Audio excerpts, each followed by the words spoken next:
చేతులారంగ శివుని పూజింపడేని, నోరు నొవ్వంగ హరికీర్తి నుడువడేని, దయయు సత్యంబులోనుగా దలపడేని, కలుగనీటికి తల్లుల కడుపు చేటు.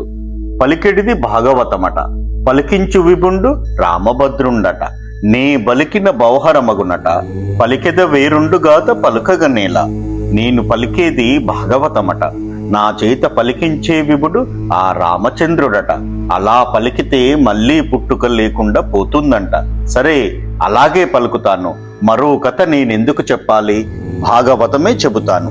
ఇంతకు ముందు భాగంలో శ్రీ మదాంధ్ర మహాభాగవతంలోని అష్టమ స్కందంలో వామనావతార ఘట్టము మొదటి భాగం చెప్పుకున్నాము.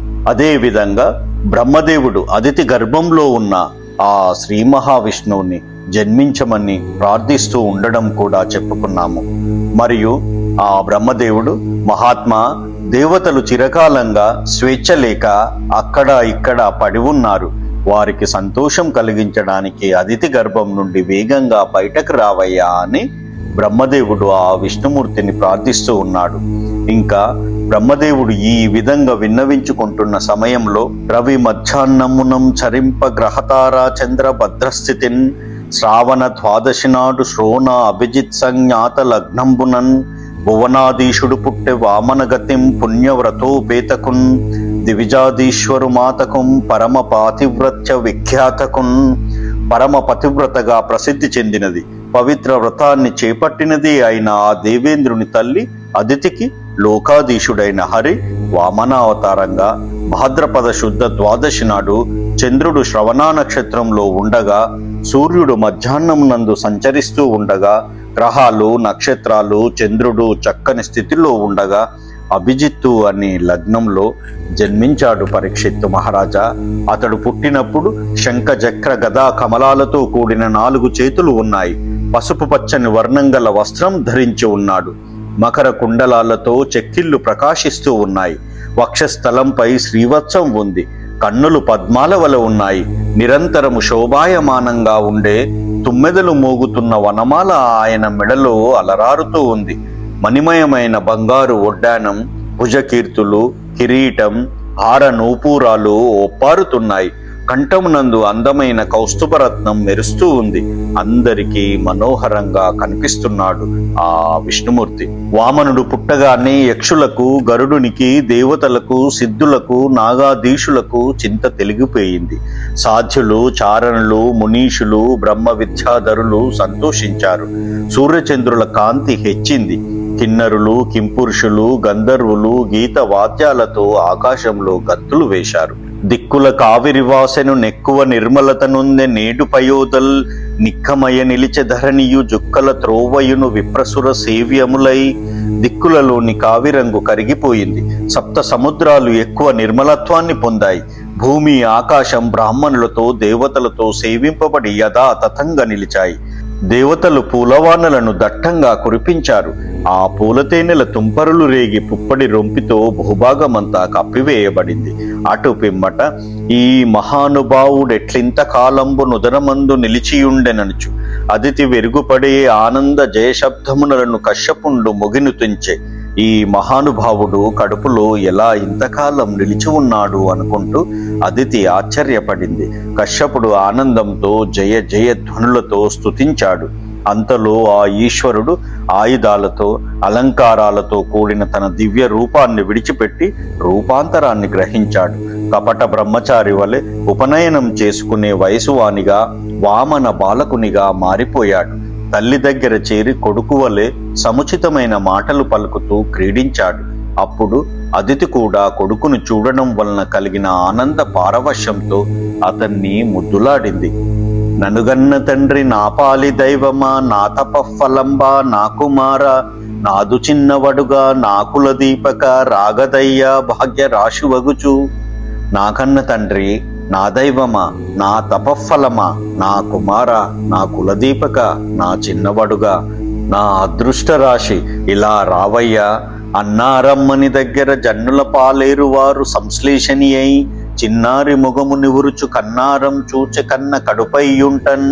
నాయన, నా దగ్గరగా రారా అంటూ చన్నులు చేపగా కౌగిలించుకుని అతని ముఖం పునుకుతూ తన కన్న కడుపును కన్నులారా చూసుకుంది ఆ అదితి. పురుడిబోటికి నిందిర పురుడంబికగాక ఎరులు పురుడేయనుచున్ పురుటాలికి 10 దినముల పురుడు ప్రవర్తించెరెలిమి పుణ్యపు గరితల్. ఈ అదితికి సాటి ఆ లక్ష్మీదేవియే, లేకుంటే ఆ పార్వతీదేవియే సాటి అవుతుంది గాని ఇతరులెవరూ ఈమెకి సాటి రారు అనుకుంటూ పుణ్యస్త్రీలు ఆ పురుటాలికి 10 దినముల పురిటి పనులు నిర్వర్తించారు. అంతటా మహర్షులు కశ్యప ప్రజాపతిని ముందుంచుకుని ఆ బాలునకు సంతోషంతో సముచితమైన ఉపనయన కర్మకాండలు జరిపించారు. సాక్షాత్తు సూర్యుడే గాయత్రీ మంత్రాన్ని ఉపదేశించాడు. బృహస్పతి యజ్ఞోపనీతాన్ని, కశ్యపుడు ముంజితో చేసిన మొలత్రాటిని, అదితి కౌపీనాన్ని, భూమి జింక చర్మాన్ని, ఔషధీపతి అయిన చంద్రుడు దండాన్ని, ఆకాశాది దేవత గొడుగును, బ్రహ్మ కమండలాన్ని, సరస్వతి అక్షమాలను, సప్తర్షులు దర్భ పవిత్రాలను ఇచ్చారు. భిక్షాపాత్రికనిచ్చెను యక్షేషుడు వామనునకు అక్షయమనుచున్ సాక్షాత్కరించి పెట్టెను భిక్షునకు భవాని పూర్ణ భిక్ష నరేంద్ర. రాజా, ఇంకా కుబేరుడు అక్షయమవుతుందని చెప్తూ వామనునికి భిక్షాపాత్రను ఇచ్చాడు. భవానీదేవి ప్రత్యక్షమై పూర్ణభిక్షను పెట్టింది. శుద్ధ బ్రహ్మర్షి సమారాధ్యుండై విహిత మంత్ర రాజ చదువుచు ప్రోద్దంబగు ననలంబున వృద్ధాచారమున వటుడు వేల్చెంగడకన్. పరిశుద్ధులైన బ్రహ్మర్షులు ఆరాధిస్తూ ఉండగా వామనుడు వటురూపంలో విద్యుక్తమైన మంత్రాలు చదువుతూ ప్రజ్వరిల్లుతున్న అగ్నిలో పెద్దల ఆచారాన్ని అనుసరించి నియమంగా హోమం చేశాడు. ఈ విధంగా ఉపనయన కార్యం ముగించుకొని ఆ మాయవటు ఇతర దేశాల నుండి వచ్చిన బ్రాహ్మణులను కొంతమందిని చూచి ఇలా అడిగాడు. వత్తురే విప్రులు వేడగా నెత్తురే దాతలున్ వేడ్క నిష్ఠార్థములన్ తెత్తురే మీరును సంపదలిత్తెరుగున దానవీరుడెవడో చెప్పుడా. బ్రాహ్మణులు యాచించడానికి వెళ్తున్నారా? దాతలు కూడా యాచకులు వేడుకుంటే ఆనందంగా కోరినవన్నీ ఇస్తున్నారా? మీరు కూడా సంపదలన్నీ తెచ్చుకున్నారా? ఈ రీతిగా కోరినవన్నీ ఇచ్చే దానవీరుడు ఎవరో చెప్పండి అని అడిగితే అన్ని దేశాల నుండి వచ్చిన బ్రాహ్మణులు ఇలా అంటున్నారు. పరీక్షిత్తు మహారాజా, కలరుందాతలు నిత్తురుందానములు కామ్యార్థములు కొంచు విప్రులు నేతెంతురుగాని ఈవిని బలింబూలన్ వధాన్యుండు లేడలగుండయ్యునరించే అద్వరశతం భార్గవానుజ్ఞచే బలివేడం బడియంగ వచ్చి బహు సంపల్లాభముల్ వామన. వామన, దాతలు ఉన్నారు, ధనాలు ఇస్తున్నారు, విప్రులు కూడా కోరుకున్నవి అన్నీ తెచ్చుకొని వస్తున్నారు. కానీ దానం చేయడంలో బలిని మించిన దాత లేడు. అతడు ఆ భృగువంశీయుడైన శుక్రాచార్యుని అనుమతితో 100 యజ్ఞాలను అలవోకగా చేశాడు. బలిని వేడుకుంటే అనేక సంపదలను పొందవచ్చును అని అక్కడున్న బ్రాహ్మణులంతా సెలవిచ్చారు ఆ వామనునికి. ఆ బ్రాహ్మణులు చెప్పిన మాటలు విని లోకాలకు ప్రీతి కలిగించడానికి పెద్దలు లాభం చేకూరాలని ఆశీర్వదిస్తూ ఉంటే వారి ఆశీర్వాదాలను గ్రహించి తల్లిదండ్రుల అనుమతి తీసుకుని ఒక శుభముహూర్తంలో బయలుదేరి వెళ్ళాడు ఆ వామనుడు. మిక్కిలిగా క్షీణించిపోయిన దేవేంద్రుణ్ణి రక్షించాలని దీక్ష పూని పద్మలోచనుడైన హరి అప్పటికప్పుడే బలి ఇంటికి భిక్ష అడగడానికి పేదవాడై వెళ్ళాడు. లక్ష్మీదేవిని వక్షస్థలంపై ధరించిన ఆ శ్రీహరి కూడా ఇంద్రుని కోసం రాక్షసుణ్ణి యాచించడానికి వెళ్ళాడు. పరోపకారం చేయడమే పరమార్థంగా భావించే ప్రభువులకు యాచించడం కూడా ఒంటికి ఉన్న ఆభరణం వంటిదే అవుతుంది కదా. సర్వ ప్రపంచ గురుబర నిర్వాహకు డగుట చేసి నిరిచనుదేరన్ కర్వుని వ్రేగు సహింపక ఉర్వీస్థలి కృంగె మృగ్య నురగేంద్రుండున్.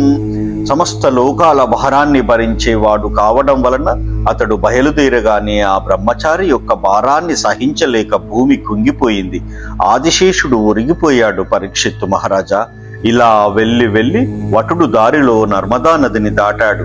ఆ నది శుభాలు కలిగించేది, యమదండ బాధల నుండి కవచంలా రక్షించేది, అతి కఠినమైన ముక్తికాంత మనస్సుల్లోని రహస్యాన్ని తెలిపేది, తన నీటితో దోషాలను నివారించేది.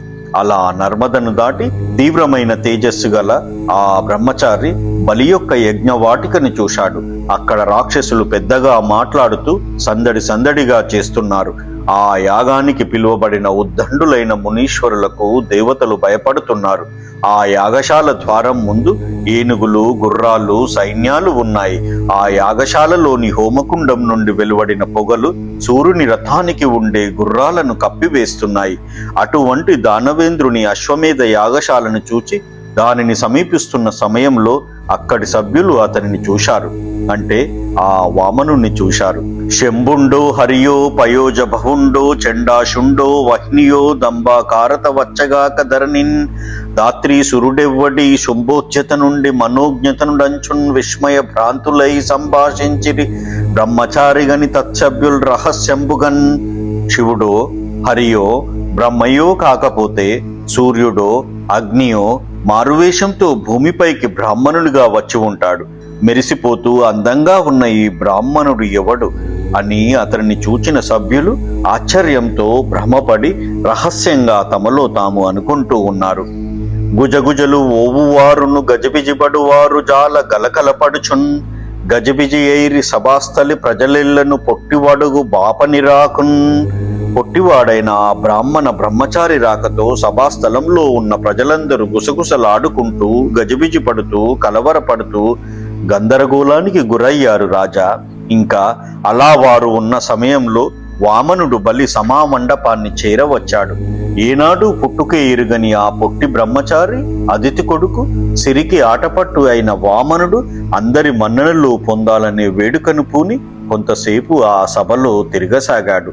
చెవులకు ఇంపుగా సామగానం చదివే ఉద్ఘాతల చదువును విన్నాడు.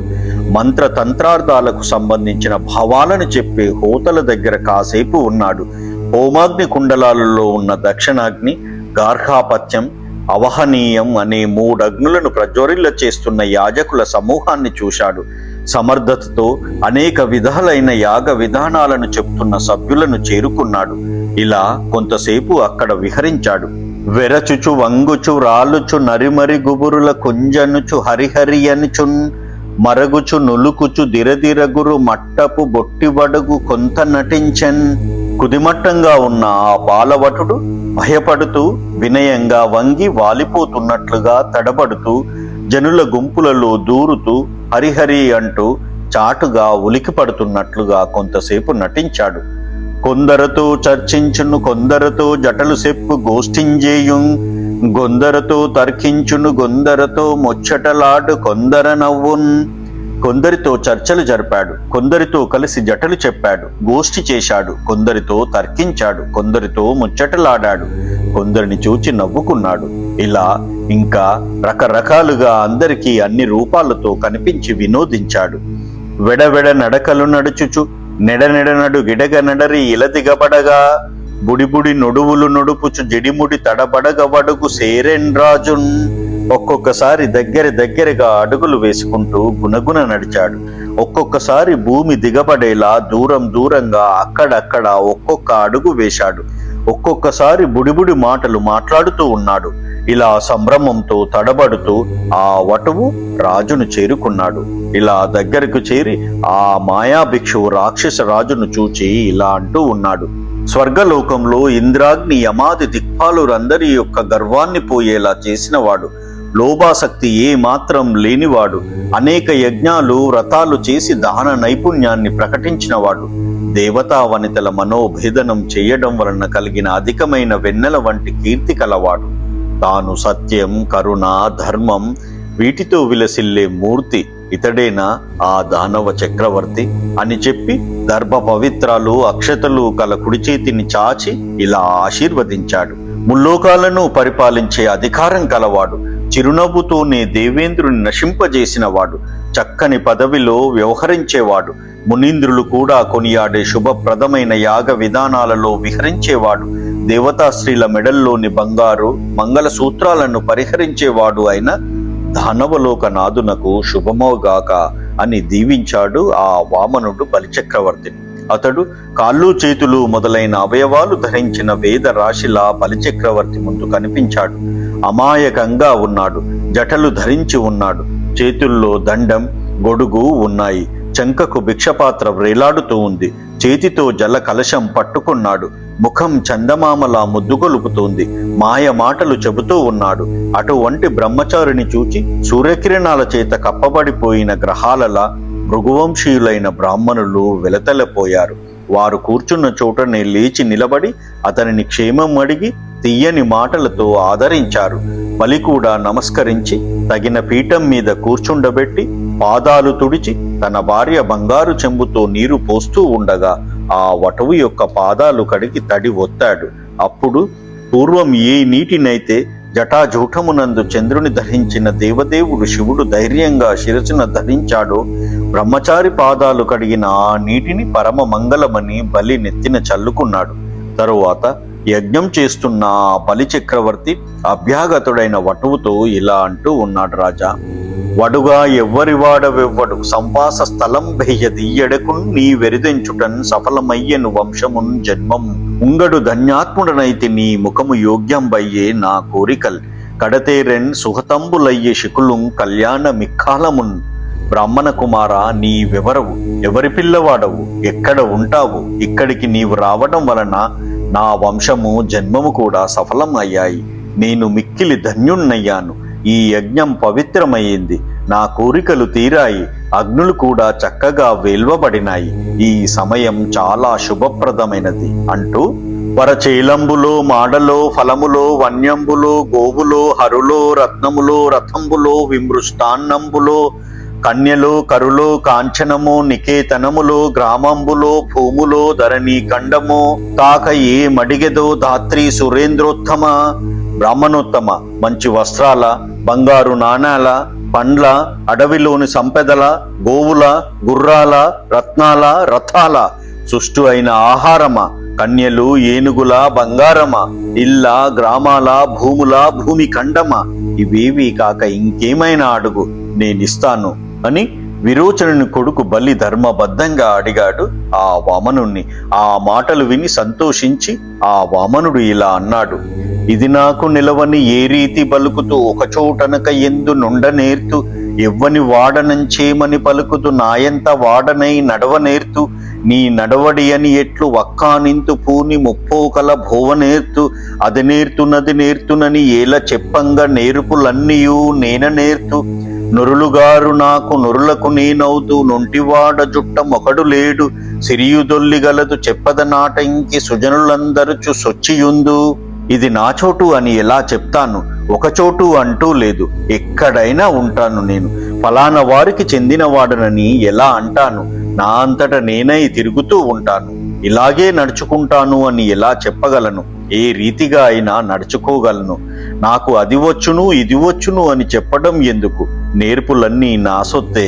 ఇతరులెవరూ నాకు లేరు, కానీ నేను అందరికీ ఉన్నాను.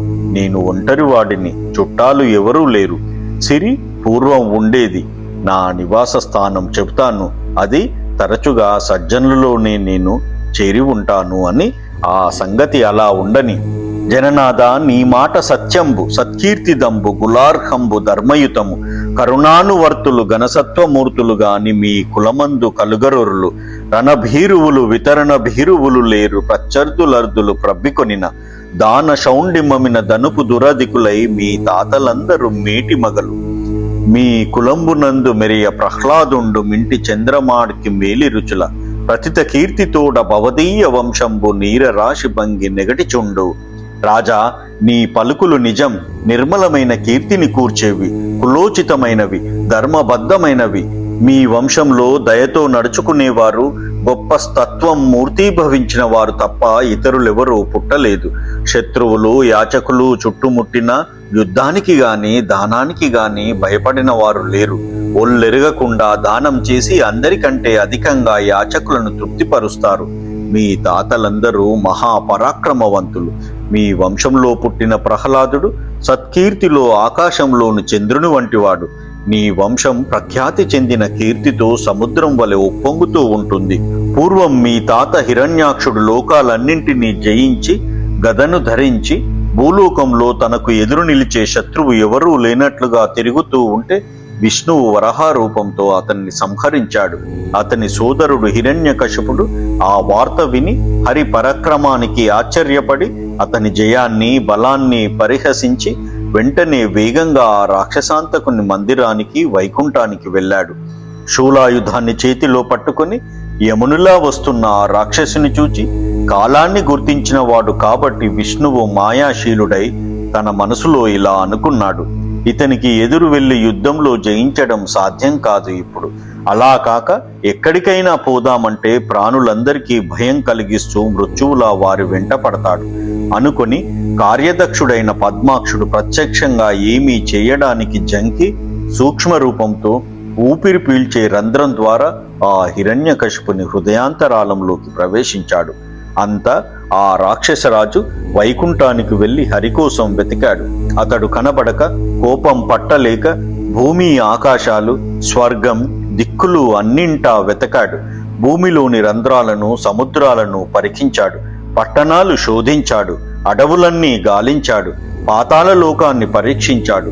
ముల్లోకాలలోనూ శత్రువు కనపడలేదు. ఇక వెతకడం మాని తనలో ఇలా అనుకుంటూ ఉన్నాడు పరీక్షిత్తు మహారాజా, శత్రువు చనిపోయి ఉంటాడు. చనిపోకపోతే ఎక్కడైనా ఎదురుపడకుండా ఉంటాడా? శరీరధారులు చనిపోయాక శత్రువుల మీద పగ పూనకూడదు అని తన పరాక్రమంతో పగను విరమించాడు. అటువంటి వాడు మీ ముత్తాత హిరణ్యకశిపుడు. అతని గుణాలు చాలా ఉన్నాయి. అవి అలా ఉండని. ఇక మీ తండ్రి అయితే దేవేంద్రాదులు ఆపదలో ఉన్న బ్రాహ్మణుల వలె తన్ను అర్థించగా తీసుకోండి అంటూ తన ఆయువునే దానం చేశాడు. ఈ లోకంలో నీవు మాత్రం సామాన్యుడివా? ఏలితివి 3 జగములు, దోలితివి ఇంద్రాదిసురుల తొల్లిటి వారించోలితివి దానగులముల, సోలితివి పిశాచ రాక్షసుల రక్షింపన్. ఇంద్రుడు మొదలైన దేవతలందరినీ పారద్రోలి నీవు ఈ ముల్లోకాలను ఏలుకొన్నావు. దాన గుణంలో మీ పూర్వులను పోలి ఉన్నావు. నీ సేవకులైన పిశాచ రాక్షసులను రక్షించడానికి కష్టపడ్డావు. అదీగాక రాజు అయిన వాడు తనకు రాజ్యం ఉన్నందుకు ఫలితంగా పూజింపదగిన వారికి, యాచకులకు, బ్రాహ్మణులకు సహాయకునిగా, సేవకునిగా బ్రతక్కపోతే వాని జన్మ, ధనం, భవనాలు అన్నీ కూడా వృధాయే, విడువదగినవే. దానశీలులను ఎన్నిక చేసేటప్పుడు ముందుగా నిన్నే ముల్లోకాధిపతిగా ఎంచుతారు. ఇన్ని రోజులుగా ఏనాడు నిన్ను ఇది కావాలి ఇవ్వు అని నేను బాధించలేదు.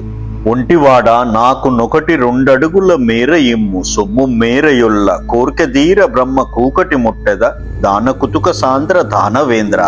ఒంటివాడ నాకు నొకటి 2 అడుగుల మేర ఇమ్ము, సొమ్ము మేరయొల్ల కోర్కి తీర బ్రహ్మ కూకటి ముట్టెద దాన కుతుక సాంద్ర దానవేంద్ర. దానం చేయడంలో అధికమైన కుతూహలం కలిగిన రాక్షసరాజా, నేను ఒంటరి వాడిని. 1-2 అడుగుల మేర ఇవ్వు, సొమ్ములేమీ నాకు అక్కరలేదు. నా కోరిక తీరితే అదే నాకు బ్రహ్మానందం అని అడిగిన ఆ యాచక శ్రేష్ఠునితో వదాన్యుడు అయిన బలి ఇలా అన్నాడు. ఉన్నమాటలెల్ల నొప్పును విప్రుండా, సత్యగతులు వృద్ధ సమ్మతంబు లడుగదలంచి కొంచెం అడిగితే ఓచెల్ల దాత పెంపు సొంపు దలపవలదే. బ్రాహ్మణుడా, నీవు అన్న మాటలన్నీ యథార్థాలే, సత్యస్వరూపాలే, పెద్దలకు అంగీకారమైనవే. అయ్యో, అడగాలని అనుకుని కూడా చాలా కొంచెమే అడిగావు.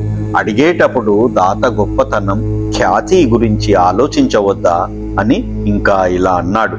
వసుధాఖండము వేడితో గజములన్ వాంఛించితో వాజులన్ వెసనూహించితో కోరితో యువతులన్ వీక్షించి కాంక్షించితో పసి బాలుండవు నేరవీవడుగని భాగ్యంబు లీపాటిగా కసురేంద్రుండు పదత్రయంబడగని అల్పంబు నీనేర్చునే. నీవు భూభాగం అడిగావా? ఏనుగులు కావాలని కోరావా? గుర్రాలు కావాలని కోరావా? యువతులను చూసి కాంక్ష చేశావా? నీవు పసిబాలుడవు, నీకు అడగడం కూడా చేతకాలేదు.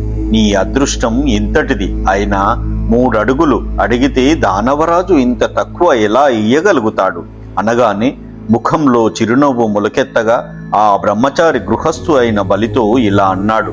గొడుగో జన్నిదమో కమండులవో నాకున్ ముంజియో దండమో వడుగేనెక్కడ భూములెక్కడ కరుల్ వామాక్షుల అశ్వంబులెక్కడ నిచ్చోచిత కర్మమెక్కడ మదాకాంక్ష మిథంబైన 3 అడుగుల్ మేరయ్య త్రోయకిచ్చటది బ్రహ్మాండంబు నాపాలికిన్. నాకు గొడుగో, జందమో, కమండలమో, ముంజగడ్డితో చేసిన మొలతాడో, దండమో కావాలి గాని వటువునైన నేనెక్కడ? ఈ భూములెక్కడ? ఏనుగులు, స్త్రీలు, గుర్రాలెక్కడ? నా నిచ్చోచిత కర్మమెక్కడ? నా కోరికకు తగినట్లుగా 3 అడుగుల మేర కాదనకుండా ఇస్తే అదే నా పాలిటికి బ్రహ్మాండం. అదీగాక వ్యాప్తిం పొందక వగవక ప్రాప్తంబగు లేశమైన 10,000 తృప్తిం చెందని మనుజుడు 7 ద్వీపములనైన చక్కంబడుని. ఎక్కువ కోసం పాకులాడక, లభించినది కొంచెమైనా బాధపడకుండా అదే 10,000 అనుకుంటూ తృప్తి పొందని మానవుడు సప్త ద్వీపాలతో కూడిన భూమి లభించినా తృప్తి పొందలేడు. రాజేంద్ర, ఆశ అనే త్రాడు చాలా పొడవైనది, దానికి అంతం లేదు. వేణుని కొడుకు పృథువు, గయుడు మొదలైన రాజులు పూర్వం సముద్రాల వరకు వ్యాపించిన భూమండల రాజ్యాన్ని పొంది కూడా వెతలపాలయ్యారే కాని అర్ధకామాల ఎందలి ఆశను విడువగలిగారా? వారు తమ ఆశలు తీరడం చూశారా? సంతృప్తి చెందినవాడే ఈ ముల్లోకాలలోనూ పూజింపదగినవాడు. సంతుష్టి కాంచినవాడు ఎప్పుడూ సుఖంగానే ఉంటాడు. సంతృప్తి లేకపోవడమే బంధన రూపమైన సంసారానికి కారణం. సంతృప్తి చెందితే మోక్షకాంత కూడా సులభంగా దొరుకుతుంది. లోకాలలో ఏ పూటకు ఆ పూట దొరికిన దానితో తృప్తి పడితే దానితో తేజస్సు పెరుగుతుంది రాజా. సంతృప్తి లేకపోతే నీటితో అగ్ని చల్లారిపోయినట్లుగా తేజస్సు కోల్పోతాడు. నీవు రాజువు కదా అని అన్నీ అడిగి వేయడం నాకు న్యాయం కదూ. నేనడిగినట్లు నాకు 3 అడుగుల మేర ఇస్తే చాలు అంటూ ఆ వామనుడు బలిచక్రవర్తితో అంటూ ఉన్నాడు. అలా అన్న వటుణ్ణి చూసి ఆ బలిచక్రవర్తి అతనికి భూమిని దానం చేయాలని సంకల్పించుకున్నాడు. చేతిలో నీటితో నిండిన కలశాన్ని పట్టుకున్నాడు. తన ఆలోచనలకు అనుగుణంగా ధనుజుల రాజ్యాన్ని నిర్మించిన శుక్రాచార్యుడు దానశీలుడైన బలిని చూచి ఇలా అన్నాడు. రాక్షసరాజా, ఇతడు బ్రాహ్మణుడు కాడు. దేవతల కార్యం నెరవేర్చడానికి విష్ణువు అవ్యయుడు అయిన హరి అదితి గర్భంలో కశ్యపునికి కొడుకుగా పుట్టాడు. అయ్యో, తెలియక ఇతని కోరిక తీరుస్తానని అన్నావు కదా. అందువలన దైత్యులందరికీ ఉపద్రవం కలుగుతుంది. నీ సంపద, తేజస్సు, నివాసం, ఐశ్వర్యం అన్నీ మోసం చేసి ఇతడు ఇంద్రునికి ఇచ్చేస్తాడు.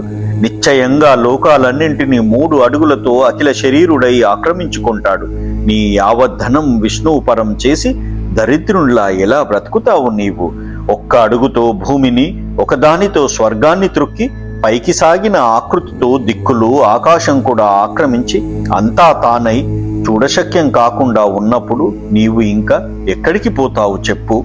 ఇచ్చెదనని పలికి ఈకున్న నరకంబు త్రోవ నీవును సమర్థుడవుగావ. ఏ దానమున ఆశ మేతించునదియును దానంబుగా దండ్రు తత్వవిధులు. దానంబు యజ్ఞంబు దపము గర్మంబును దా విత్తావంతుడై తలపవలయు. తన ఇంట గల సర్వధనమును 5 భాగములుగా విభజించి కామమునకు, నర్థమునకు, ధర్మయాశములకాశ్రిత బృందములకు సమత పెట్టునట్టి పురుషుడిందునందు పూర్ణుండై మోదించుదన్ను మానిచేత తగవుగాదు. ఇస్తానని చెప్పి ఇవ్వకుంటే వచ్చే నరకాన్ని పోగొట్టుకోవడానికి నీవు సమర్థుడవే.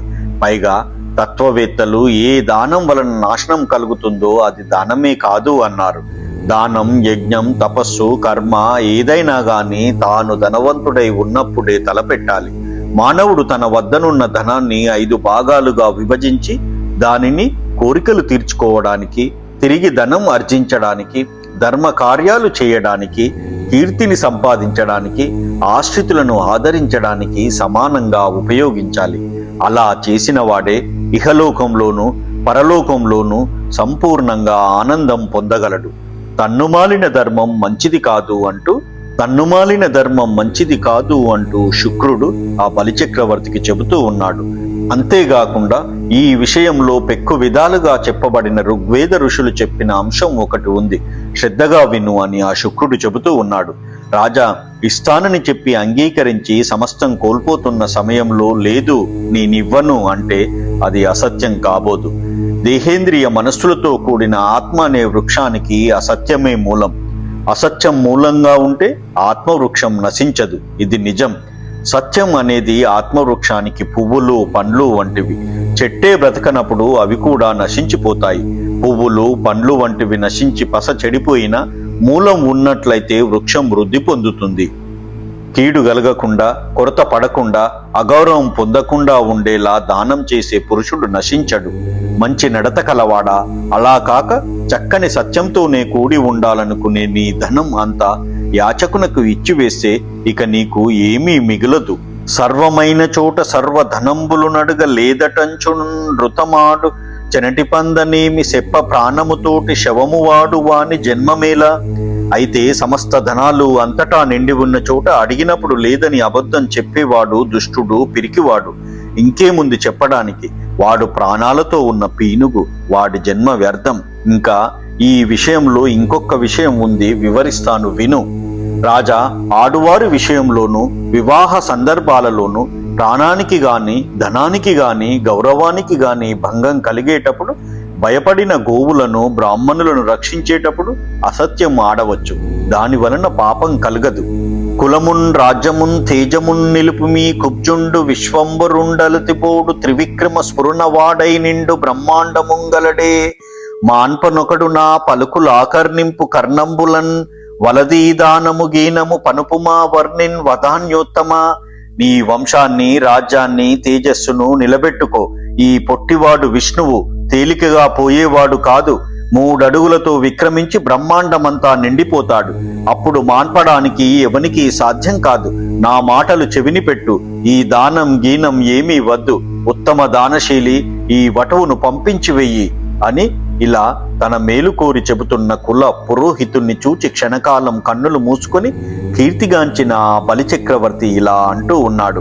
నిజమానతిచ్చితి నీవు మహాత్మక మహిని గృహస్థ ధర్మంబునిదియే అర్థంబు కామంబు యశమును వృత్తియు నెయ్యది ప్రార్థింప నిత్తుననియు అర్ధలోభంబున అర్ధి బొమ్మనుటెట్లు పలికి లేదను కంటే పాపమొద్ది ఎట్టి దుష్కర్ముని నీ భరించెదగాని సత్యహీనుని మోవ జాలననుచు పల్కదే తొల్లి భూదేవి బ్రహ్మతోడ సమరమున నుండి తిరగక చచ్చు కంటే బలికి బొంకక నిజమున పరుగు కంటే మానధనులకు భద్రంబు మరియు గలదే. మహానుభావ, నీవు నిజం సెలవిచ్చావు. భూమిపైన గృహస్థ ధర్మం కంటే ఇదే కదా.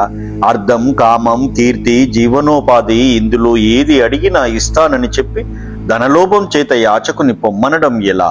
ఇస్తానని చెప్పి లేదనన కంటే వేరే పాపం ఉందా? పూర్వం భూదేవి బ్రహ్మదేవునితో ఎలాంటి దుష్కర్యాలు చేసేవానినైనా భరిస్తాను గాని అబద్ధం ఆడే వానిని మాత్రం భరించలేను అని చెప్పింది కదా. యుద్ధంలో వెనుతిరగక చావడం కంటే మాట ఇచ్చి తప్పి అబద్ధం ఆడక నిజం పలకడం కంటే పౌరుషవంతులకు మేలు చేకూర్చేది వేరేది ఏమి ఉంటుంది? లోకంలో రైతుకు మంచి పొలం విత్తనాలు ఒకేసారి దొరికినట్లుగా దాతకు చిత్రంగా దానం ఇవ్వాలనుకునే ద్రవ్యం అర్హుడైన యాచకుడు సమకూరితే అంతకంటే అదృష్టం ఉంటుందా? కారే రాజులు రాజ్యములు గలగవే గర్వోన్నతిం పొందరే వారేరి సిరిమూట గట్టుకుని పోవంజాలిరే భూమిపై పేరైనం గలదే శిబి ప్రముఖులం భ్రీతిన్ యశ కాములై ఈరే కోర్కులు వారలన్ మరిచిరే ఇక్కాలమున్ భార్గవ, ఈ లోకంలో ఎంతమంది రాజులు కాలేదు, ఎందరికి రాజ్యాలు లేవు, ఎంతమంది తమ రాజ్యాలతో గర్వోన్నతిని పొందలేదు. వారు ఏరి సంపదనంతా మూటగట్టుకొని పోగలిగారా? భూమి మీద వారి పేరైనా నిలిచి ఉందా? శిబి మొదలైన వారు ఎంతో ప్రీతితో కీర్తిని కోరుకుని యాచకుల కోరికలను తీర్చారు. ఈనాటికి వారిని మర్చిపోయామా? ఎడతెగని యజ్ఞాలు వ్రతాలు చేసినా కూడా మానవులు చూడనోచుకోనట్టి ఉన్నతుడు తన ఔన్నత్యాన్ని వదులుకొని పొట్టివాడై అడగడానికి వచ్చాడట. మహానుభావ, అటువంటప్పుడు నా వంటి వాడు అతనికి కోరిన కోరికను ఇవ్వకూడదా? మొట్టమొదట లక్ష్మీదేవి కొప్పు మీద, శరీరం మీద, భుజం మీద, పయ్యెద పైన, పాద పద్మాల మీద, చెక్కిళ్ల మీద, వక్షస్థలం మీద ఎప్పటికప్పుడు క్రొత్తుగా మసలి ఆ విష్ణుమూర్తి చేయి క్రింద ఉండడం, నా చేయి పైన ఉండడం మేలే కదా. ఈ రాజ్యం గీజ్యం శాశ్వతమైనవా? శరీరం విడిచిపోకుండా ఉంటుందా? బుద్ధిమంతుడా, నరకం దాపురించని, బంధనాలు రాని, రాజ్యం నశించిపోని, దుర్మరణం సంభవించని, వంశం అంతరించిపోని నిజం ఇందులో ఏదైనా వచ్చినా జరిగినా సరే అభ్యాగతుడైన వాడు సాక్షాత్తు ఆ శివుడైనా విష్ణువైనా బ్రహ్మదేవుడైనా అవని. ఇన్ని మాటలెందుకు? నా నాలుక వెనుతిరగదు. సచ్చరిత్రుడా అన్నంత మేరకు ఆలస్యం చేయక ఇస్తే విష్ణువు ఎందుకు బంధిస్తాడు? అది నిజం కాదు. ఒకవేళ బంధించాడే అనుకో, అతడే దయతల్చి విడిచిపెడతాడు. విడువకపోతే పోని. మేరు పర్వతం తలక్రిందులైపోయిన, సముద్రాలన్నీ తమకు తామే లోపలకు ఇంకిపోయిన, భూమి ధూళిగా మారిపోయిన, ఆకాశం చాప చుట్టలా బంధింపబడినా సరే నేను తప్పక దానం ఇస్తాను. మహాత్మా ఏనాడు ఇతరులను వేడుకోలేదట, అసహాయుడట. కన్న తల్లిదండ్రులు కానీ తోడబుట్టిన అన్నదమ్ములు గాని లేరట. విద్యలన్నిటి యొక్క మూలావాదాలు తెలిసిన సమర్థుడైన పొట్టివాడట. అటువంటి వాడు చేతులు జోడించి నిలబడితే ఈ చిన్నపిల్లవానిని పొమ్మని తోసివేయడానికి మనస్సు అంగీకరించడం లేదు. సత్య ప్రమాణం మీద నిలిచేవాడు, దానం చేయాలని ఆసక్తి కలవాడు, నిర్మలమైన కీర్తి కలవాడు, దృఢమైన మనస్సు కలవాడు, సత్యసంధత నియమంగా కలవాడు, యాచకులనే పద్మాలకు సూర్యుని వంటివాడు అయిన బలిచక్రవర్తి ఇలా అనగానే శుక్రాచార్యుల వారికి కోపం వచ్చింది. నా మాట జవదాటావు కాబట్టి త్వరలోనే నీవు పదవీ భ్రష్టుడవుతావు అని శాపం ఇచ్చాడు. బలి గురువుగారి శాపానికి బాధపడి కూడా అబద్ధం ఆడటానికి మాత్రం ఇష్టపడలేదు. బ్రతికే ఉండవచ్చు, అనేక బంధాలు కలగవచ్చు, దారిద్ర్యం రావచ్చు, ప్రాణం ధనం పోవచ్చు, చివరికి నశించిపోవచ్చు. అయినా మానధనులు ఆడిన మాట తప్పలేరు. ఆ సమయంలో రాక్షస బలిచక్రవర్తి యొక్క భార్య వింధ్యావళి, ఆమె చంద్రుని వంటి అందమైన ముఖం కలది, మత్తహంస వంటి ఒయ్యారమైన నడకలు కలది. భర్త ఇంగితం ఎరిగి ఆమె వటుని కాళ్ళు కడగడానికి మంచి బంగారు చెంబుతో నీళ్లు తెచ్చింది. అప్పుడు ఆ కపట బ్రహ్మచారితో ఆ రాక్షసరాజు ఇలా అన్నాడు: రమ్మ మానవకోత్తమ లెమ్మ నీ వాంఛితంబు లేదనకిత్తుందెమ్మ ఎడుగులనిటురా నిమ్మ కడుగంగ వలయు నేటికి దడయన్. ఓ బ్రహ్మచారి రా, నీ కోరికను లేదనకుండా ఇస్తాను. తే నీ పాదాలను ఇటు పెట్టు, కడగాలి, ఇంకా ఆలస్యం ఎందుకు అన్నాడు. అది విని బలిచక్రవర్తి తన 2 చేతులతో నీటిని పూసి కడగడానికి వీలుగా పద్మాక్షుడు తన పాదాన్ని ముందుకు చాపాడు. ఆ పాదం యోగులు దేవతలు ప్రార్థిస్తే వారికి సంపదలనిచ్చేది. లక్ష్మీదేవి వంగి నమస్కరించినప్పుడు ఆమె నుదుటి అందలి కస్తూరి కాపాంకము అంటుకున్నది. పద్మాల సువాసనలతో కూడినది. వేదాలన్నీ రత్న నూపూరాలుగా ఉన్నట్టిది. దేవతలను ఉద్ధరించేది, ఎల్లప్పుడూ సంపదలు కలిగించేది, సమస్త వేదాలకు అలంకార భూతమైనది, సంసారాన్ని తరింపజేసేది అయిన హరిపాదాన్ని దైత్యోత్తముడు నీటితో కడిగాడు. ఈ రీతిగా ముందు బ్రాహ్మణోత్తముని కుడిపాదం కడిగి తరువాత ఎడమపాదం కడిగాడు. ఆ పవిత్ర జలాన్ని తన తలపై చల్లుకున్నాడు.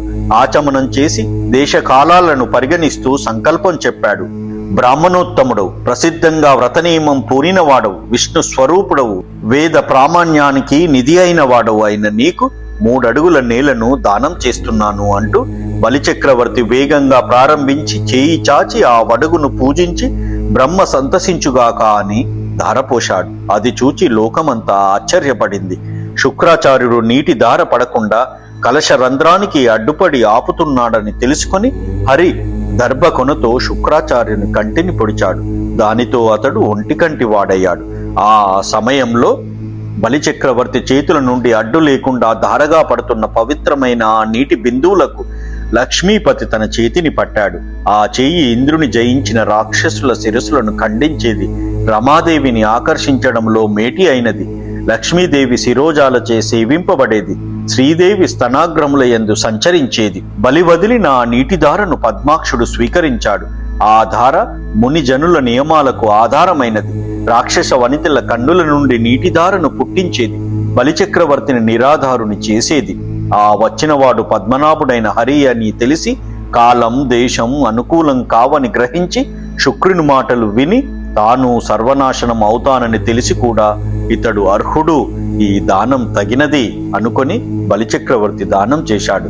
పుణ్యాత్మ పద్మాక్షుడైన హరి సమస్త భూతాలకు అధిపతి అవడం వలన బలి చేసిన దానం చూసి 10 దిక్కులు పంచమహాభూతాలు బలి బలి అని పొగిడాయి.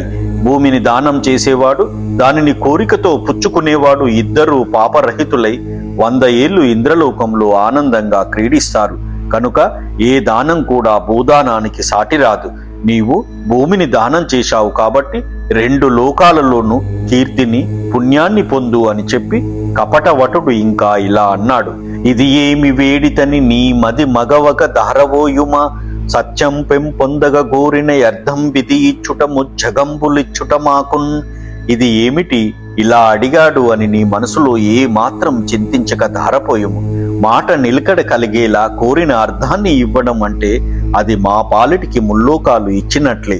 ఇలా అన్న ఆ వటువి యొక్క మాటలకు సంతోషంతో మనసంతా నిండిపోగా విరోచనుని కొడుకైన బలి ఇలా అనుకున్నాడు: పుట్టి నేర్చుకొనునో పుట్టుక నేర్చెనో చిట్టి బుద్ధులిట్టి పొట్టువడుగు బొట్టనున్న వెల్ల భూమేలు నన్ను నవ్వి ఎలమి ధరణి దానమిచ్చినప్పుడు.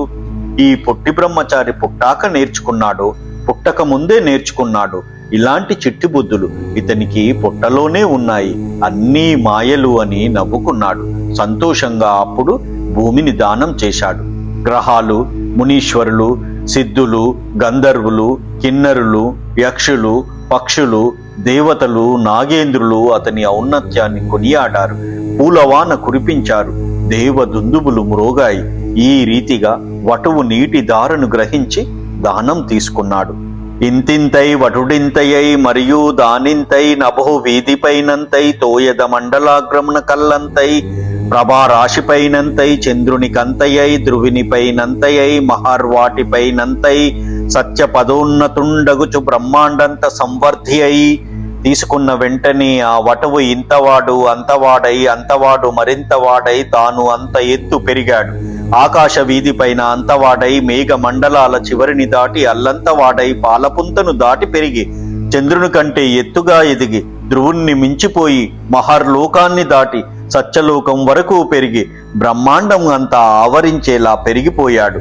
రవి బింబంబు పమింప పాత్రమగు చిత్రంబై శిరోరత్నమై శ్రవణాలంకృతి అయి కళాభరణమై సంవర్ణ కేయూరమై చెవిమత్కంకణమై కటిస్థలి నుదంచ గంటయై నూపూర ప్రవరంబై పదపీఠమై వటుడుదా బ్రహ్మాండమున్ నిండుచోన్.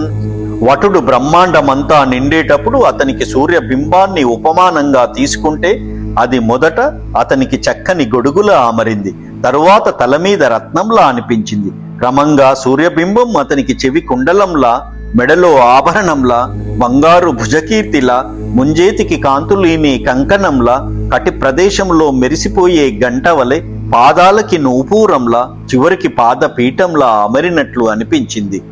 ఈ రీతిగా విష్ణువు సత్వ, రజ, తమో మనస్సులనే 3 గుణాలతో కూడిన విశ్వరూపాన్ని ధరించి భూమి, ఆకాశాలు, స్వర్గం, దిక్కులు, దిక్కుల రంధ్రాలు, సముద్రాలు, చరాచరములైన సమస్త ప్రాణులు తానే అయి వాటితో కలిసిపోయాడు.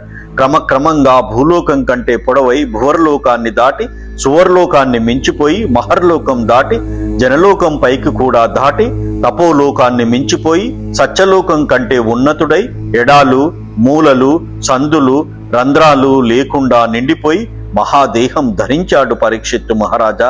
అరికాళ్లలో రసాతలం, పాదాలలో భూమి, పిక్కల్లో పర్వతాలు, మోకాల్లో పక్షిగణాలు, తొడల్లో ఇంద్రుని సైన్యమైన మరుత్తులు, బట్ట కట్టే చోట సంధ్య, రహస్యాంగములో ప్రజాపతులు, కటి ప్రదేశంలో రాక్షసులు, నాభియందు ఆకాశము, కడుపులో 7 సముద్రాలు, వక్షస్థలంలో నక్షత్ర సమూహం, హృదయంలో ధర్మం, స్తనాలలో ఋతము సత్యము, మనసులో చంద్రుడు, గుండెలో లక్ష్మీదేవి, కంఠంలో సామం మొదలైన అన్ని వేదాలు, భుజంలో ఇంద్రాది దేవతలు, చెవులలో దిక్కులు, శిరసున ఆకాశం, వెంట్రుకలలో మేఘాలు, ముక్కు రంధ్రాలలో వాయువు, కన్నుల్లో సూర్యుడు, ముఖమునందు అగ్ని, వాక్కునందు సమస్త ఛందస్సమూహము, నాలుకపై వరుణుడు, 2 కనుబొములలో విధి నిషేధాలు, కనురెప్పల్లో రాత్రింబగళ్ళు, నుదిరియందు కోపం, పెదవిపై లోభం, స్పర్శలో కామం, వీర్యంలో జలం, వీపుపై అధర్మం, అడుగుల్లో యజ్ఞాలు, నీడలో మృత్యువు, నవ్వులో అనేక మాయా విశేషాలు,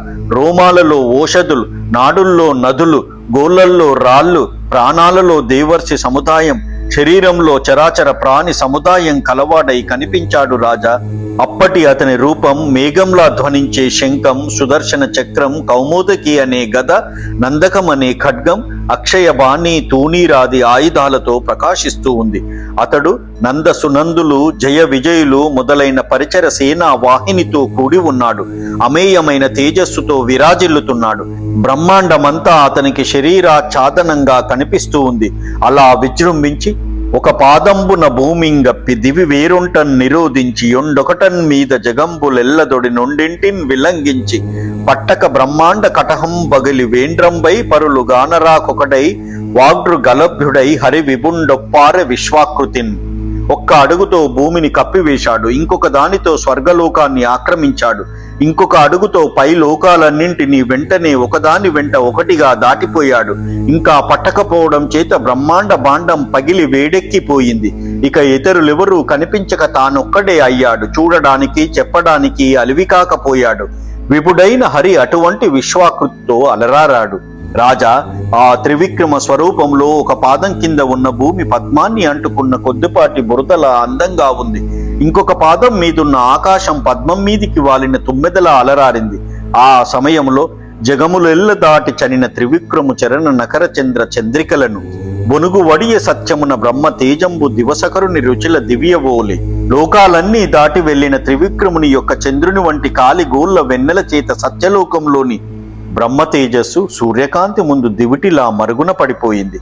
సంసార బంధాలు తెంపుకొని బ్రహ్మలోకంలో కాపురం ఉంటున్న గొప్ప రాజులు, మరీచాది ఋషులు, సనక సనందాదులు, ఆ దివ్య యోగీంద్రులు, అక్కడ ఎప్పుడూ ఆకృతి దాల్చి శబ్దిస్తున్న పురాణాలు, తర్కాలు, అమ్నయాలు, నియమాలు, ఇతిహాసాలు, ధర్మ సంహితలు మొదలైనవి, ఇంకా గొప్ప జ్ఞానాగ్ని చేత సంపూర్ణంగా దగ్ధమైన కర్మలు కలిగిన వారు అందరూ వచ్చి సర్వానికి అధిపుడైన ఆ విష్ణువు యొక్క పాదానికి మిక్కిలి భక్తితో నమస్కరించారు. వారు తమ మనస్సులలో ఈనాడు పెన్నిధిని చూచాము, బ్రతుకు ధన్యమైంది అనుకున్నారు. బ్రహ్మదేవుడు విశ్వరూపుడైన ఆ శ్రీహరి నాభి కమలాన్ని చూచి తాను పుట్టిన చోటు ఇదే అనుకుని సంతోషంతో నాట్యం చేశాడు. అతని పెద్దదైన పాదం చూసి తన కమండలంలోని నీటిని చల్లి ఆ పాదాన్ని కడిగాడు. ఆ నీరే విశ్వాత్ముని కీర్తికాంతితో కూడి దేవనదిగా ప్రవహించింది. ఆ సమయంలో బ్రహ్మ మొదలుకొని లోకపాలకులందరూ యోగ మార్గంలో విష్ణు రూపాన్ని ఊహించుకొని రకరకాల పూలమాలలతో ఆయన్ని పూజించారు. ధూపదీపాలు వరుసగా ఇచ్చారు, అక్షతలు చల్లారు, పండ్లను కానుకగా ఇచ్చారు, సంగీతంతో స్తుతించారు, శంఖాది నినాదాలతో జయ శబ్దాలు చేశారు. కరుణా సముద్ర త్రివిక్రమ అంటూ కొనియాడారు. వనచరాలకు అధిపతి అయిన జాంబవంతుడు అన్ని దిక్కులయందు విష్ణువు యొక్క విజయం అంటూ భేరీ ధ్వనులతో చాటింపు చేయించాడు.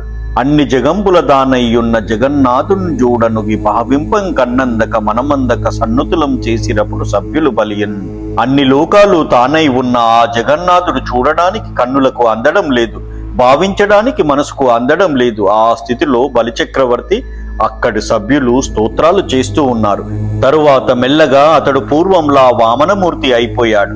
అతన్ని చూచి రాక్షసులందరూ 3 అడుగుల నెపంతో ఇతడు సమస్త భూమండలాన్ని ఆక్రమించాడు. కపట వటు రూపంలో మరుగుపడి ఉన్న విష్ణువని తెలియక మన దానవరాజు సత్యసంధుడు కాబట్టి మాట తప్పక దానం ఇచ్చాడు. అతని వలన తప్పేమీ లేదు. ఈ పొట్టివాడు అప్రతిహతమైన తేజస్సు యొక్క ప్రభావం చేత చాలా చక్కగా ఈ లోకాలన్నింటినీ పుచ్చేసుకున్నాడు. వాటిని ఇంద్రాదులకు ఇవ్వాలని తలపోస్తున్నాడు.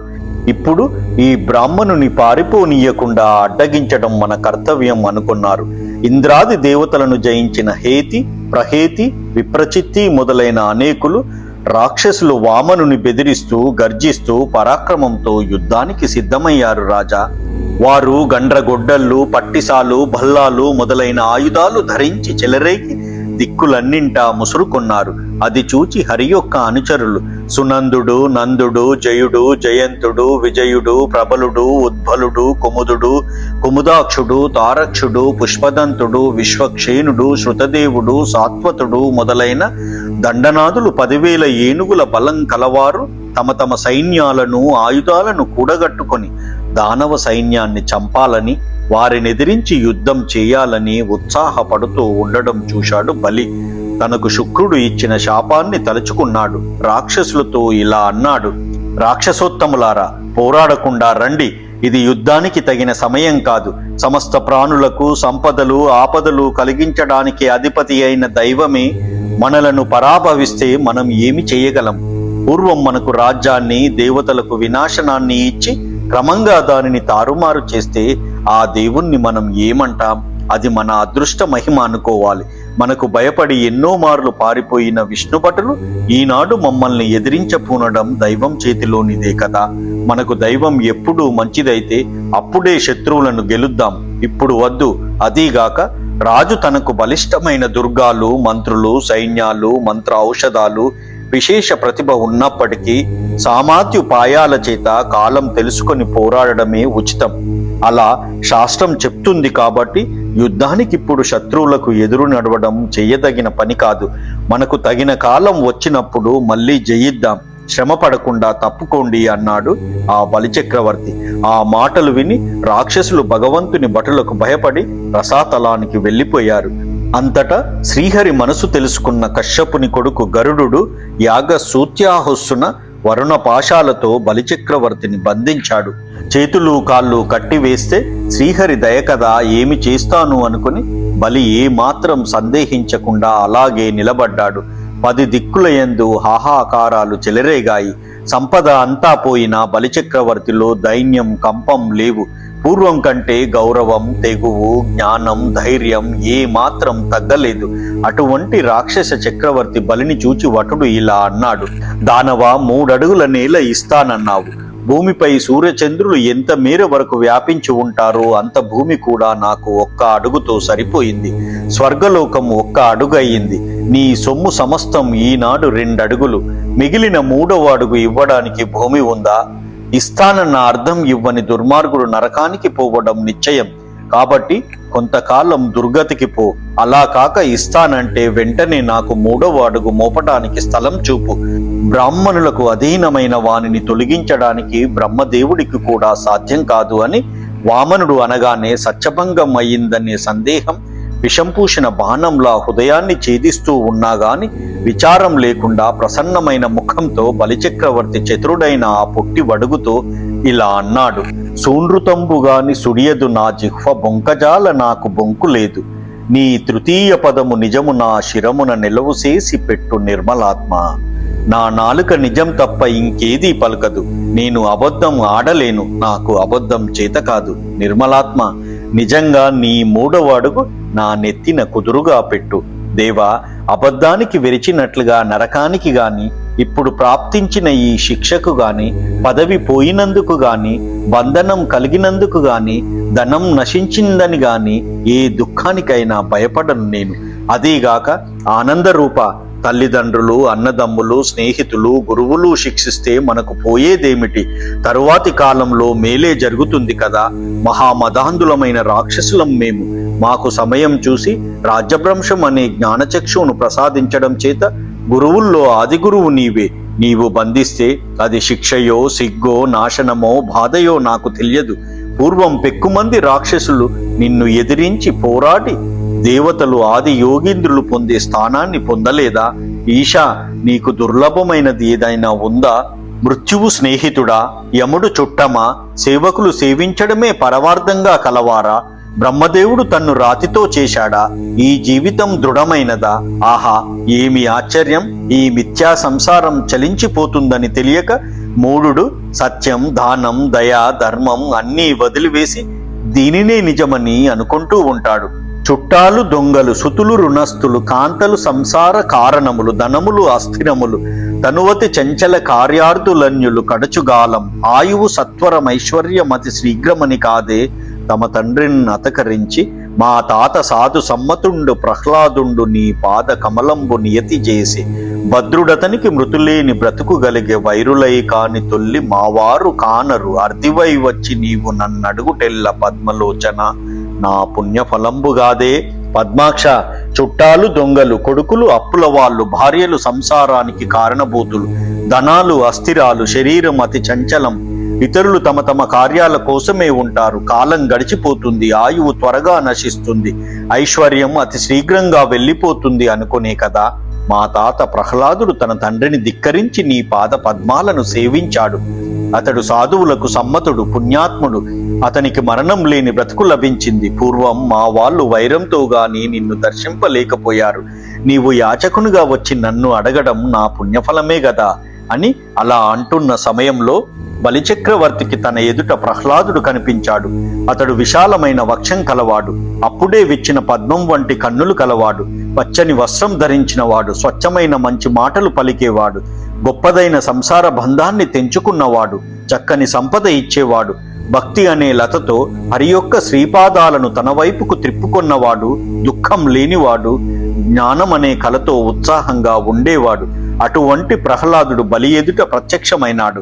ఇలా తన దగ్గరికి వచ్చిన తాతగారిని చూసి వరుణ పాశాలతో కట్టివేయబడి ఉండడం వలన బలి తగిన రీతిగా అతనికి నమస్కరించలేకపోయాడు. అందువలన అతని కన్నుల్లో నీరు నిండింది. సిగ్గుపడ్డాడు, తల వంచుకున్నాడు. కేవలం వినయంతో తల వంచి నమస్కరించాడు. అప్పుడు ప్రహ్లాదుడు మొగసాలలో సునందుడు మొదలైన పరిచారకులలో కూడి కూర్చున్న వామనుని చూచి ఆనంద బాష్పాలు పూల కాంకూరాలు కలగగా దండ ప్రణామం చేసి ఇలా విన్నవించుకున్నాడు. ఇతనికి పూర్వం నీవు ఇంద్ర పదవినిచ్చి ఈనాడు తప్పించడం చాలా మేలు. అది మోహానికి అహంకారానికి మూలం. గర్వంతో గ్రుడ్డితనం కలిగిస్తుంది. దానిని పోగొట్టి దయతో రక్షించావే గాని ఇది బంధించడం కాదు సుమా. తత్వం తెలిసిన వానికి మహేంద్రత్వం ఎందుకు? నీ పాద పద్మాలను నియమంగా కొలిచిన దానికి సురరాజ్య భోగ పరత్వం సాటిరాదు. ఆ భోగాలతో గర్వం పెరిగి కన్నులు కనిపించవు, చెవులు వినపడవు, మనసు లోబడిపోతుంది. నీ సేవలన్నీ మర్చిపోతాడు. నీ సామర్థ్యం అంతా చూసి ఆ ఇంద్రపదవి యొక్క మహిమను పోగొట్టావు, మేలు చేశావు అని జగదీశ్వరుడు విశ్వానికంతటికీ సాక్షిభూతుడు అయిన నారాయణునకు నమస్కరించి ప్రహ్లాదుడు పలుకుతున్న సమయంలో బలిచక్రవర్తి భార్య వింధ్యావళి అక్కడికి వచ్చింది. ఆమె నడక మదపుటేనుగు నడకలా ఉంది. గుత్తంగా ఉన్న రేఖపై ఉత్తరీయాన్ని వేసుకుంది. కన్నుల వెంట నీరు కారుతూ ఉండగా చేతులు నుదుటి యందు జోడించి వచ్చింది. కోమలమైన బుద్ధి కలిగిన పద్మావతి, నాకు పతిభిక్ష ఇమ్ము అని అంటూ ముల్లోకాలను రక్షించే మనసు కల వామనుని చెంతకు వచ్చింది. అలా వచ్చిన ఆమె వామనుని పాదాల చెంత నమస్కరించి నిలబడి ఇలా అంటూ ఉంది. లోకాల చేత స్తుతింపదగిన వాడా, నీవు క్రీడించడం కోసం ఉన్న లోకాలను చూసి దుర్బుద్ధి గల ఇతర లోకులు మేము లోకాధీశులము అంటూ ఉంటుంటారు. కానీ నిజానికి లోకాలకు నీవే రాజువు. లక్ష్మీదేవి మనసును దొంగిలించిన వాడా, ఆశ్రితులకు కల్పవృక్షం వంటివాడా, నా భర్త కాదనలేదు, ఓ లేదు, ఇవ్వను అనలేదు. ముల్లోకాల రాజ్యాన్ని ఇచ్చివేశాడు. ఇంకా నా భర్తను బంధించడం ఎందుకు అన్నది. అలా వింధ్యావళి ప్రహ్లాదుడు విన్నవించుకునే సమయంలో బ్రహ్మదేవుడు వచ్చి ఇలా అన్నాడు. భూత లోకేశ్వర, భూత భావన, దేవదేవ, జగన్నాథ, దేవవంద్య, ఇతడు తన సొమ్ము సమస్తం మాట తప్పక నీకు ఇచ్చివేశాడు. దానపరుడే గాని దండించదగిన వాడు కాడు. కమలలోచన, ఇతడు దయతల్చదగినవాడు. ఇతన్ని భయం పోగొట్టి విడిపించు. నీళ్లు చల్లి గరిక పోచలతో నీ పాదాలను పూజించే భక్తి కలవాడు. లోకేశుడవైన నీవు ప్రత్యక్షంగా వచ్చి వేడుకుంటున్నావని తెలిసి నేడు నీవు అడగ్గానే తన రాజ్యాన్ని అంతటిని నీకు ఇచ్చివేసిన బలిని పాశాలతో బంధించడం న్యాయమా? ఇలా అడిగిన బ్రహ్మకు భగవంతుడు ఈ విధంగా సమాధానం ఇచ్చాడు. ఎవ్వని గరినింప నిశ్చించితిని వాని అఖిల విత్తంపు నీ నపహరింతు. సంసార గురుమద స్తబ్దుడై ఎవ్వడెగడి లోకము నన్ను ధిక్కరించు. అతడెల్ల కాలంబు నకిల యోనుల యందు పుట్టును దుర్గతి పొందు. పిదప విత్త వయో రూప విద్యా బలైశ్వర్య కర్మ జన్మంబుల గర్వముడిగి. నేను ఎవరిపై దయ చూపాలని కోరుకుంటానో అతని సమస్త ధనాన్ని ముందుగా నేను అపహరిస్తాను. సంసారంలో మిక్కిలి మదంతో స్తబ్దుడై ఉండే ఎవడు నన్ను నిందిస్తూ లోకాన్ని ధిక్కరిస్తూ ఉంటాడో వాడు ఎప్పుడు అన్ని యోనుల్లోనూ పుడుతూ చివరికి దుర్గతిని పొందుతాడు. ధనం, వయస్సు, అందం, విద్య, బలం, ఐశ్వర్యం, జన్మ చేసే కర్మలు, వీటన్నింటి పట్ల గర్వం లేక ఒకే రీతిగా నిర్మలుడై ఎవడు ఉంటాడో వాడు నాకు ప్రియమైన వాడు. వాడిని నేను చేరదీసి రక్షిస్తాను. నా యందు ఆసక్తి కలవాడు పాతుకుపోయిన లోభం, గర్వం, సంసార వైభవం ఈ మత్తులో పడి చెడిపోవాలని అనుకోడు. ఈ బలిచక్రవర్తి బంధింపబడ్డాడు. గురు శాపంతో బాధపడ్డాడు. బంధువులందరూ ఇతన్ని వదిలివేశారు. సిద్ధించిన సంపద అంతా కోల్పోయాడు. వైభవం క్షీణించిపోయింది. ఏమీ లేని పేద అయ్యాడు. అయినా తన శుద్ధత్వాన్ని విడిచిపెట్టలేదు. సత్యం, దయ, సన్మార్గం ఏమాత్రం తప్పలేదు.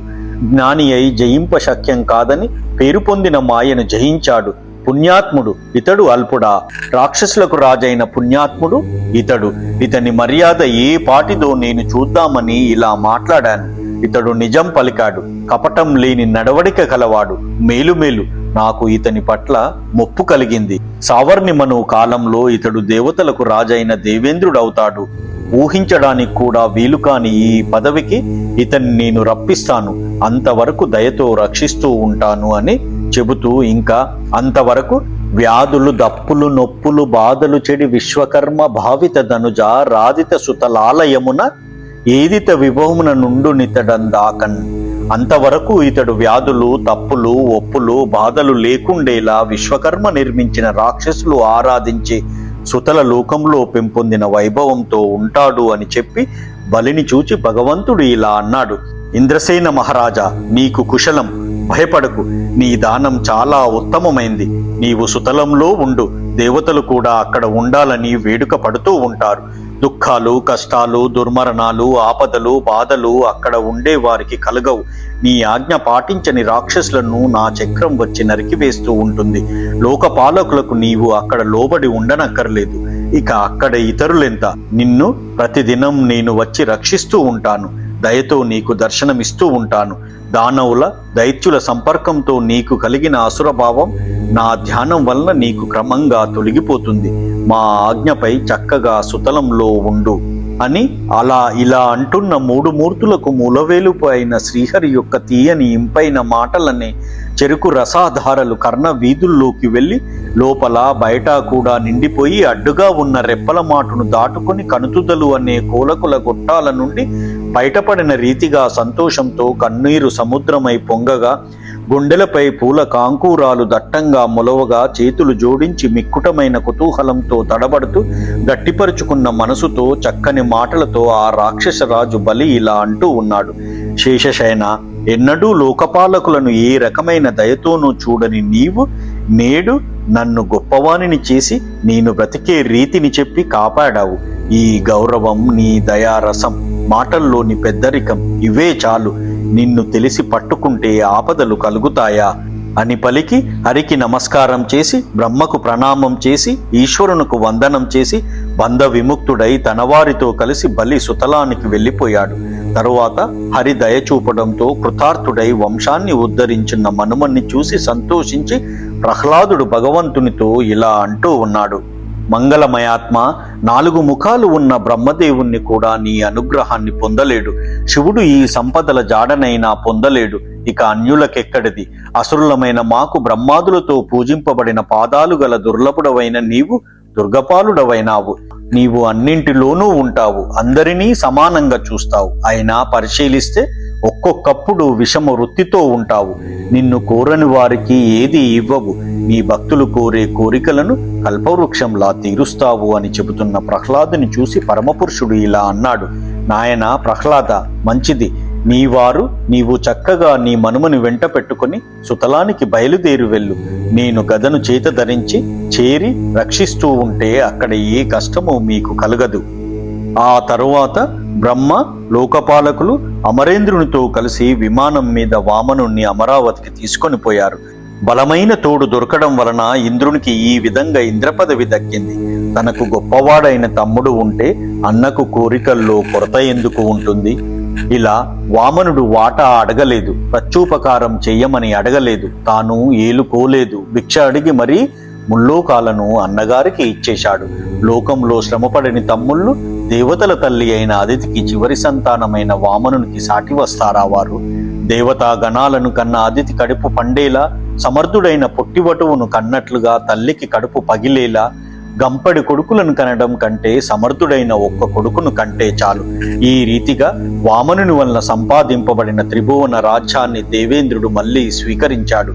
అప్పుడు బ్రహ్మ, శివుడు, కుమారస్వామి, భృగువు మొదలైన మునులు, పితృదేవతలు, దక్షుడు మొదలైన ప్రజాపతులు, సిద్ధులు, విమానాల్లో చరించేవారు, ఇంకా మిగిలిన వారు పరమాశ్చర్యకరమైన విష్ణువు యొక్క మంచి గొప్ప పనులకు ఆశ్చర్యపడుతూ, కీర్తిస్తూ, ఆడుతూ, పాడుతూ తమ తమ నివాసాలకు వెళ్ళిపోయారు పరీక్షిత్తు మహారాజా అని చెప్పి శుక మహర్షుడు ఇంకా రాజా, త్రివిక్రముని మహిమల అంతు తెలుసుకోవడం, ఊహించడం, లెక్కించడం ఎవరికి సాధ్యం అవుతుంది?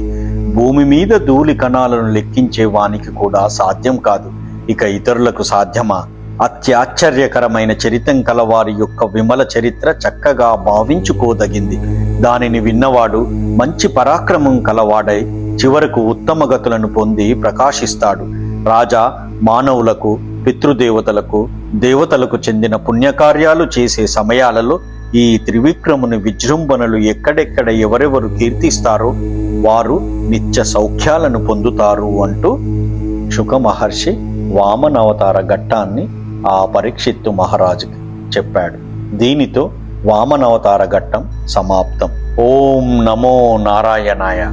ఓం నమో నారాయణాయ. ఓం నమో నారాయణాయ. ఓం నమో భగవతే వాసుదేవాయ. ఓం నమో భగవతే వాసుదేవాయ. ఓం నమో భగవతే వాసుదేవాయ. జై శ్రీమన్నారాయణ.